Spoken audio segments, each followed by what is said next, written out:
helping people cope with and overcome life's challenges. This is Life Transformations with Michael Hart, Canadian certified counselor and award-winning psychotherapist.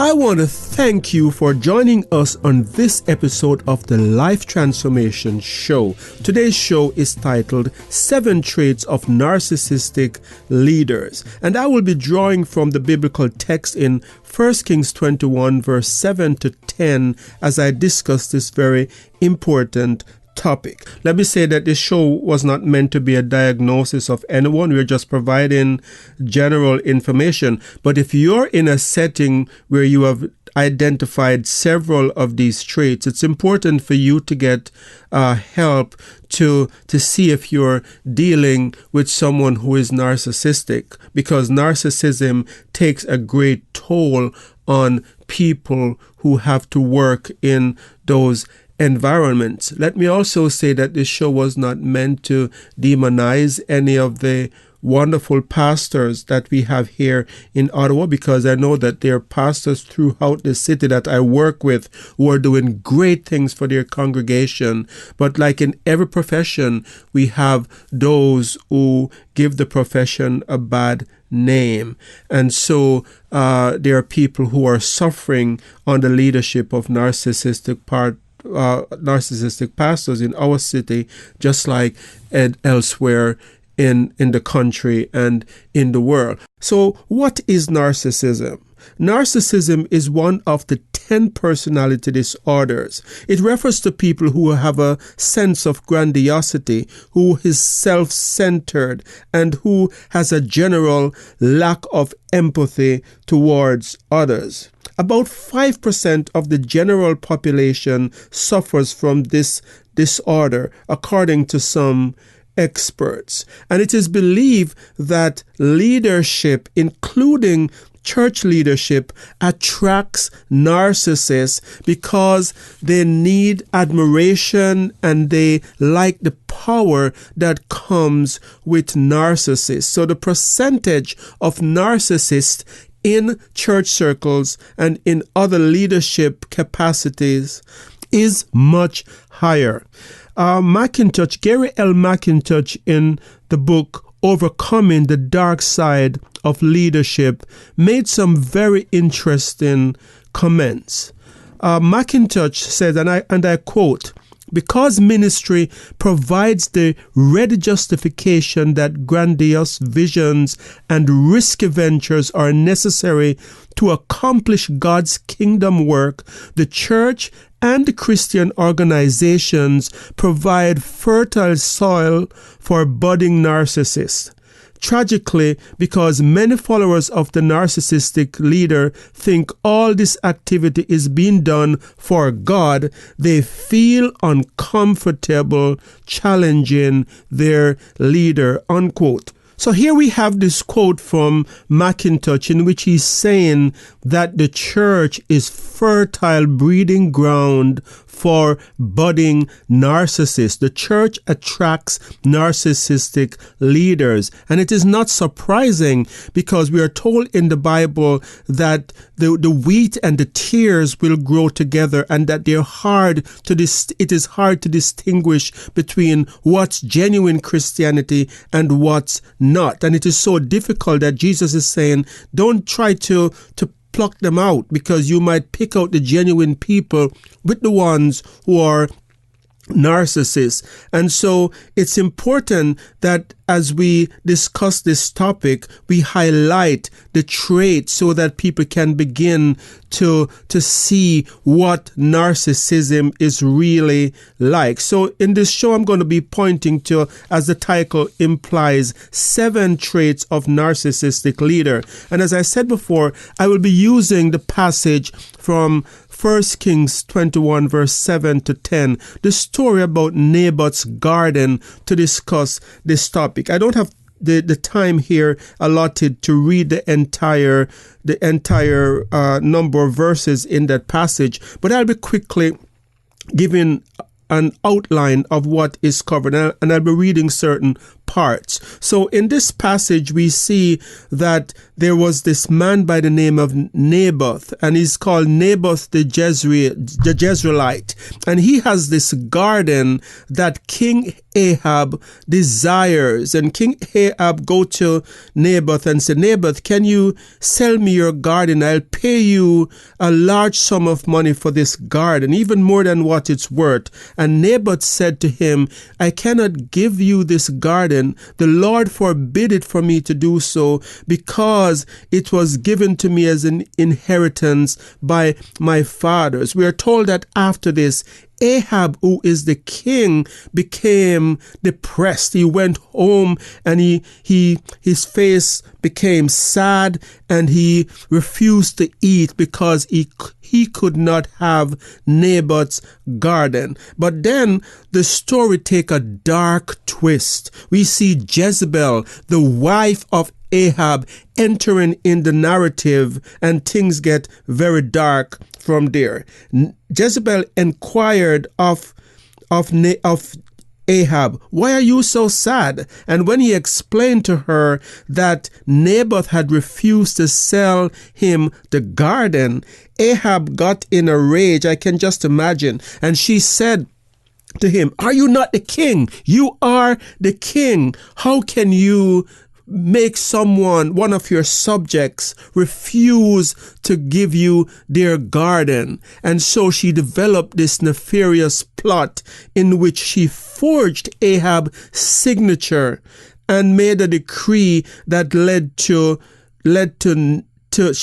she forged Ahab's signature and developed a plan that led to Naboth being killed and Ahab inheriting his garden. And so this sad story shows the selfishness that is sometimes displayed and the lens to which narcissists can sometimes go to have what they need. So I think one of the first signs of a narcissist of narcissistic leaders is that narcissistic leaders treat people like pawns. And so Naboth in this story is disposable. He's not seen as having feelings. He's seen as being just a means to an end. And if the narcissist needs to get rid of him, there is no consideration for his pain, for the pain it may cause to his family.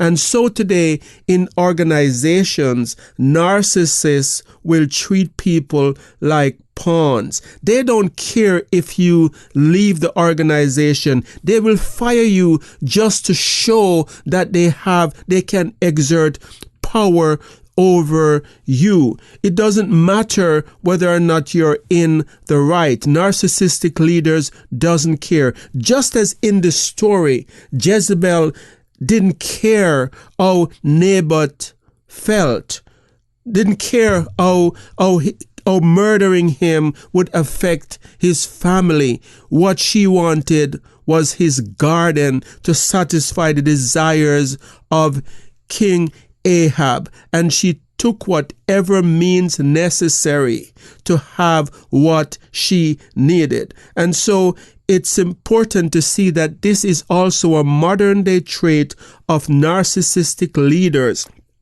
that they treat people like pawn. But before I come off this point, I would like to point to some interesting things that is happening in the names that are represented in this story. Because we read the story and we jump over the names, but names had meaning in biblical times. And so in that chapter, the name Jezreel, which Nahab lived, is known as Naboth the Jezreelites. So Jezreel is a name that means God will sow, and Naboth means fruits. Ahab means father, and we see that the name Jezebel means where is the prince. And so bear with me here and keep those meanings in mind. And so if we put those names together, we have a very interesting situation unfolding and a very deeper meaning that we can get from this story. So with those names in mind, what we have unfolding in this story is that we have Naboth reaping the fruit of a garden that God had sown, and the seed is going back to his forefathers. God had sown these seeds maybe generations before.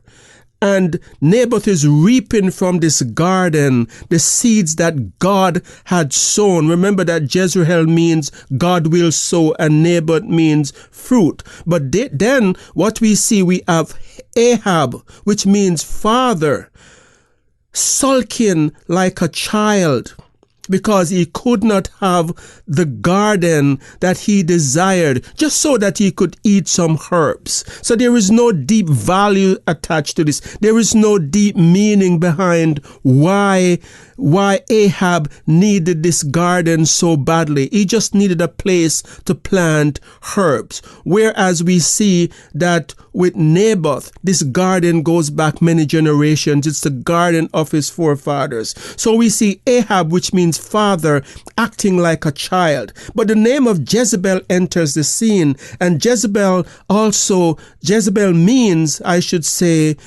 Jezebel means, where is the prince? Where is the prince? So Jezebel, a name which means where is the prince, she comes into this story and she's acting like she is the prince. She's acting like she is the one who is in charge, with no concern for the leadership of Ahab. She's forging his signature and she's giving him what he wants, and she's taking away the things that God has given to Naboth. She's reaping where she did not sow. She's actually taking the things that God had provided, that God had sowed and has given to Naboth. And so it is in the church today. We see narcissistic leaders doing the very thing. They are taking away from the people of God the things that God has blessed them with. Some of the stories that I hear, people's hearts are broken because they are forced and coerced into giving beyond their means. They're forced and coerced into even giving away their inheritance to some television evangelists and leaders who makes them feel, if you do not give me that inheritance, God is not going to bless you. So people give out of these compulsion, and they end up being taken advantage of by these narcissistic spiritual leaders who are only after wealth and getting rich. And don't get me wrong, I'm a big believer in giving, and I know that there are a lot of genuine pastors out there. So this is not a knock against pastors. This is not a knock against tithing or giving. I'm just saying that the church is not exempt from narcissistic leaders, and many people have been hurt because they have been treated like pawns to feed the grandiose desires and the grandiose schemes of these narcissistic leaders. Many churches have broken up and falling apart because narcissistic leaders come in and they develop these plans that are way beyond what the church can afford, and then they leave these church broke. They leave these church bankrupt, and they go on to other churches to do the same thing. The second trait of a narcissistic leader is that they require unconditional loyalty. There is one story of a vice president in this organization, in this Christian organization, who was loyal for 10 years to the leader. Even when the leader was at fault, he was loyal to this leader. But it got to a point that he disagreed with a course of action that violated his values and, in fact, violated biblical principles. But it didn't matter to the narcissistic leader that this person was loyal for 10 years. He had this person unceremoniously fired and thrown out of the organization because he did not agree with this one decision, this one course of action, which wasn't even this big of a decision in terms of how it would affect the organization, but he demanded unconditional loyalty. If you are with a leader who requires you to say yes all the time and you have to be loyal regardless of what your values are, if you're being asked to lie even though it goes against your values, and if you don't, you know that you're going to be fired or you're going to be demoted, it is possible that you are working with a narcissistic leader. The third trait of a narcissistic leader is that the narcissistic leader's opinion supersedes facts. A narcissistic leader cannot afford to be wrong. He has to be right 100% of the time. And his opinion supersedes everything else, every fact that exists. So it doesn't matter what the ratings say of his company. He will think that his company is the best, and he will say it as a fact that we are the number one company, or we are the best church in Ottawa, regardless of how many people are leaving the church because they are fed up with how they're being treated.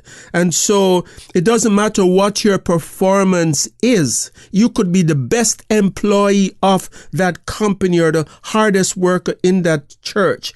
If the narcissistic leader doesn't like you, his opinion supersedes what you do. So don't be surprised if you are being treated in a way that you feel undervalued and devalued, because it's not necessarily based on your performance.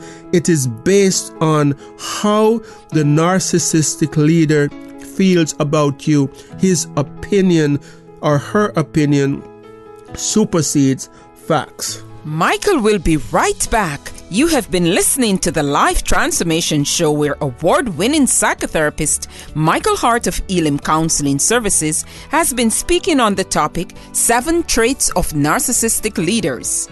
You can find out more about us at ElimCounselingMinistry.com. Elim is spelled E-L-I-M, counseling with 2 L's, ministry.com, where you can also make a donation to this Christ-centered ministry. Back to Michael.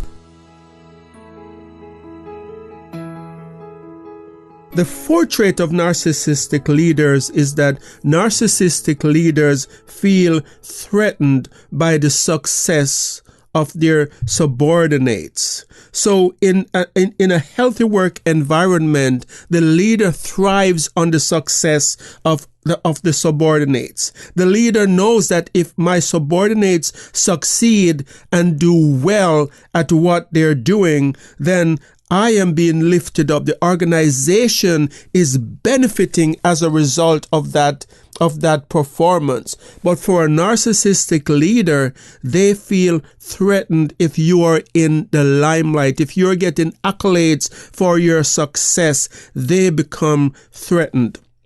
And we see an example of this in Scripture.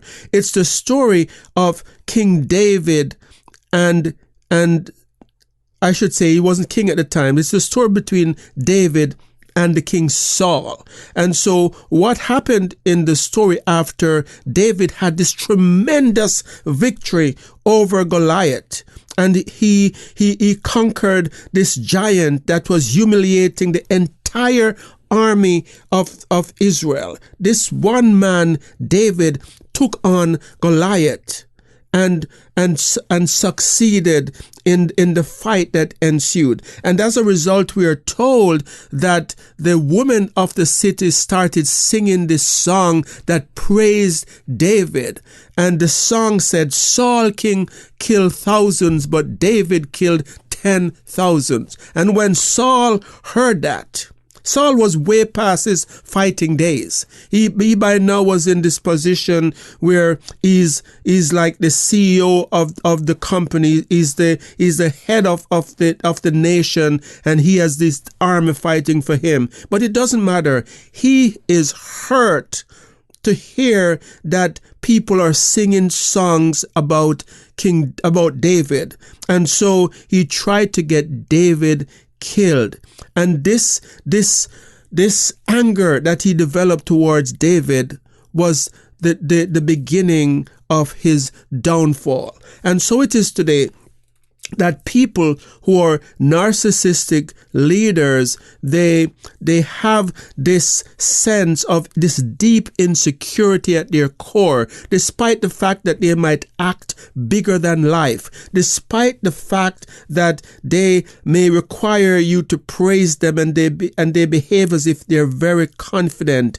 At the core of their being is this very deep, burning insecurity that makes them incapable of hearing anyone else in the organization being praised or being successful. And as a result, they end up sabotaging themselves. Wouldn't it be a better strategy for King Saul to say, I am way past my fighting days. This man, this warrior David, he's a skilled fighter. Let me promote him. Let me support him. Let me give him everything he wants, because his success is my success. His success is the success of the nation.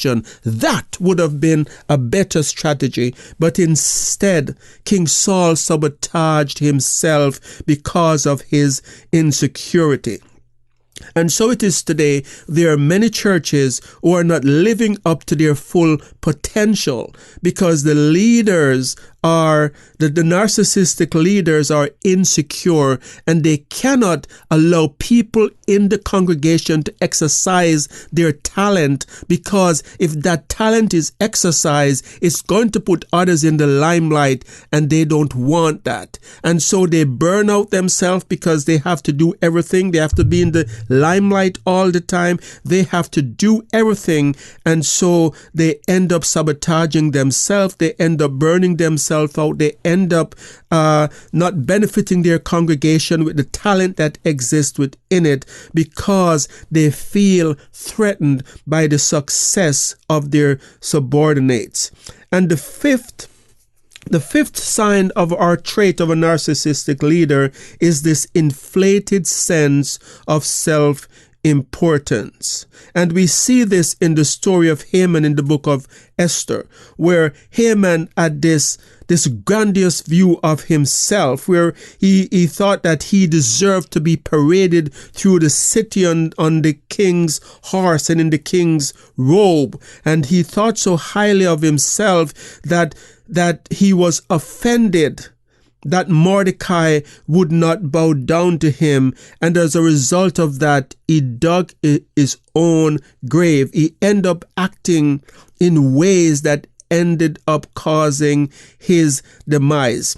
If you have missed our show, Haman, the father of narcissists, you could listen to the full breakdown of how we explain narcissism using that text. But Haman is also a good example of a leader who had this inflated sense of self-importance. He thought to himself that he deserved to be worshipped by everyone. And so it is that in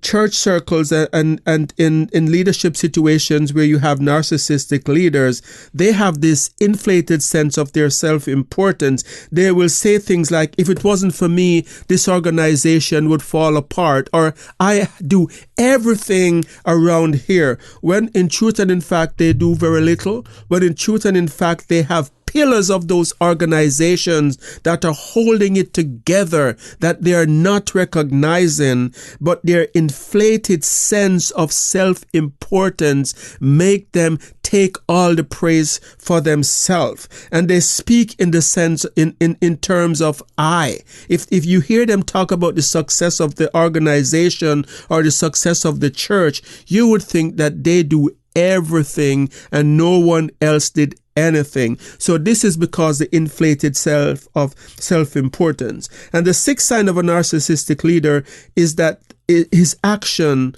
or her actions are always self-serving. It's not about the organization.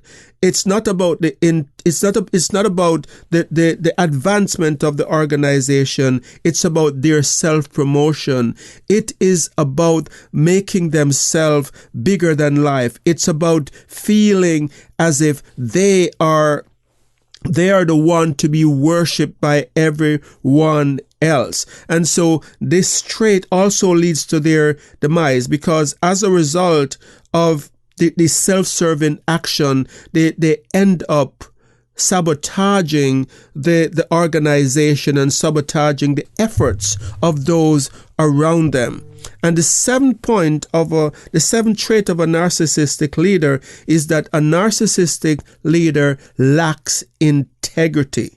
And so we see this in the story of Ahab and Jezebel, in the story about how Jezebel got Naboth's garden. We see a frightening lack of integrity, where Jezebel forged her husband's signature to have Naboth killed so she could have his garden. There was no sense of right and wrong. There was no sense of morality in how Jezebel acted. She just wanted to have what she wanted, what her husband wanted, and she spared no means in getting it. There was no integrity that kept her from acting in that very overt, selfish way. We also see this in the story of King Saul and when King Saul went to the witch. In that King Saul lost his moral integrity. King Saul ended up acting in ways that he had forbidden people to act by seeking a medium to advise him on whether or not he would win a battle. So he made this decree that it was wrong to do so. It was wrong to go to mediums. And then when he was in a crisis, he went to the witch of Endor. And so we see that he was rebuked by God for doing this. But King Saul's action showed that there was a frightening lack of integrity in how he acted. And so there you have it, these 7 traits of narcissistic leaders. And there's this professor by the name of Charles O'Reilly, and he's at the management at Stanford Graduate School. And he said, and I quote, he said, "There are leaders who may be absolute jerks but aren't really narcissists." And then he goes on to say, the distinction is what motivates them. Are they driven to achieve some larger purpose? Do they really want to make the company or the country better, or accomplish some crazy goal like making electric cars or colonizing Mars along the way? Or is it really all about their own aggrandizement? And that's the distinction. That's the motive of narcissistic leaders. It's really about themselves.